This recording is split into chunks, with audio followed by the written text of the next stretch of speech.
A row has exploded between Turkey and the Netherlands after the EU country banned rallies in support of the Turkish president, who's now drumming up support ahead of a constitutional referendum.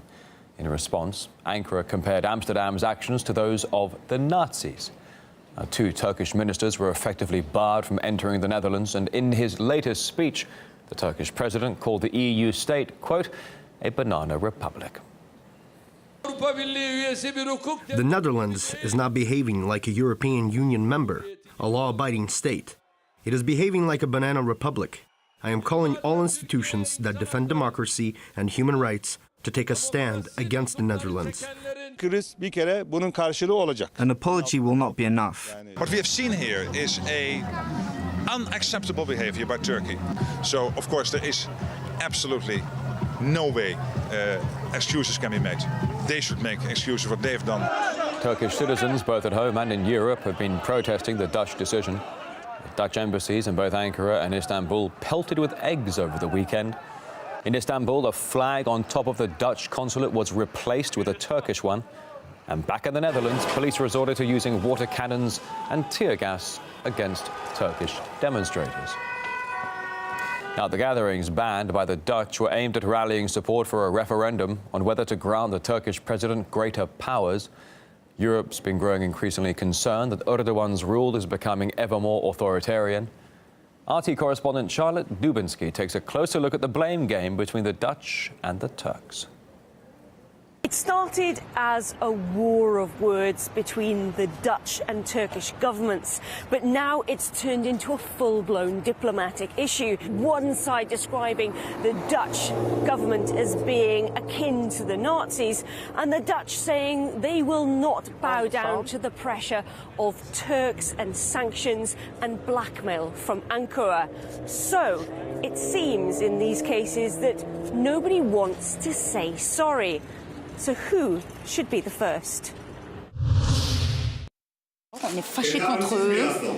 We are angry with the Dutch government. Even if they apologize, we will not accept it. They will regret it. Europe talks about democracy, but where is that democracy? In Germany, in the Netherlands? Is democracy just for French, German or Dutch people? And we get nothing. We condemn the Netherlands because of how they treated us, and we want our government to respond in the same way.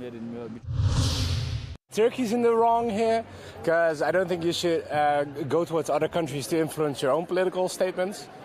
So I thought the Netherlands was right, but right now it's kind of well bloated, I guess. Who do you think should be the first to say sorry in this situation? I doubt that it would help, even if anyone does.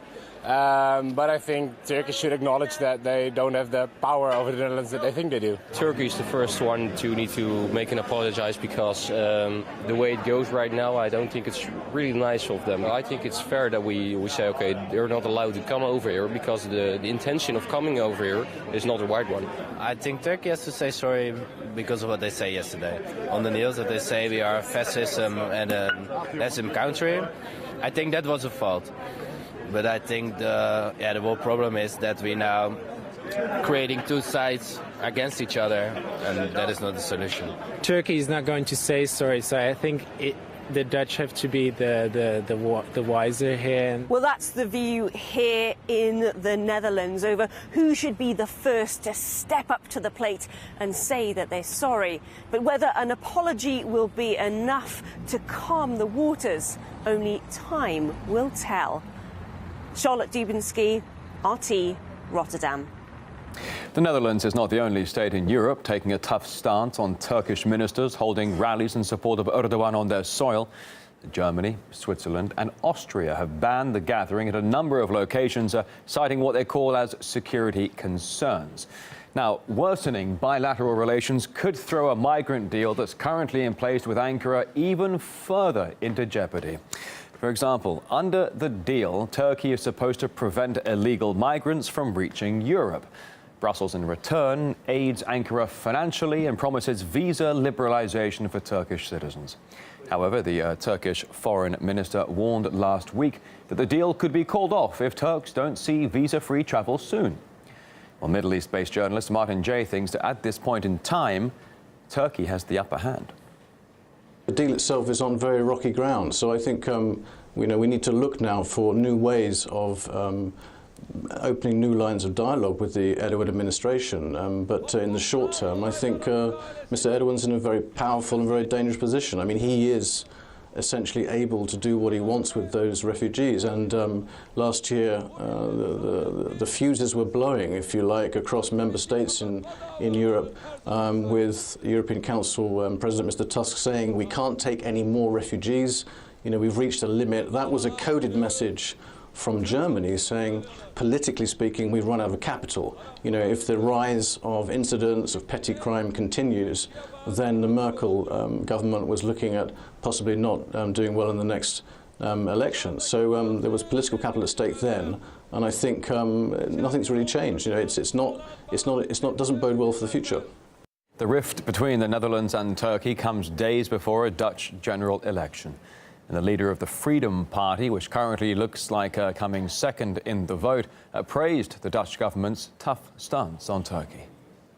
I'm happy that all this pressure amounted to the only right decision that the Prime Minister could make, and that is to not allow the Turkish Foreign Minister to land here. I think it's a big success, not only for Holland but also for my party. Without our pressure in the elections, our government would not have done so. So, excellent decision. Mark Rutte and his supporters had been increasingly engaging in a Dutch nationalist campaign at home to counter the threat to them from Geert Wilders' party. If you allow joint citizenship, then you're going to have a situation where people will be concerned about the politics in the country in which they live, but also the country we might call their home country, the other country where they have citizenship. So it's not entirely improbable that therefore you're going to have party political campaigning, referendum campaigning outside, in this case, Turkey. The problem, of course, for the Dutch government, for instance, is that it has permitted, and so have the Germans and the Austrians, some campaigning by critics of President Erdogan, by groups that don't particularly want his referendum proposals to pass, but they've said you can't have meetings stressed by his ministers, and it's certainly poisoning the atmosphere.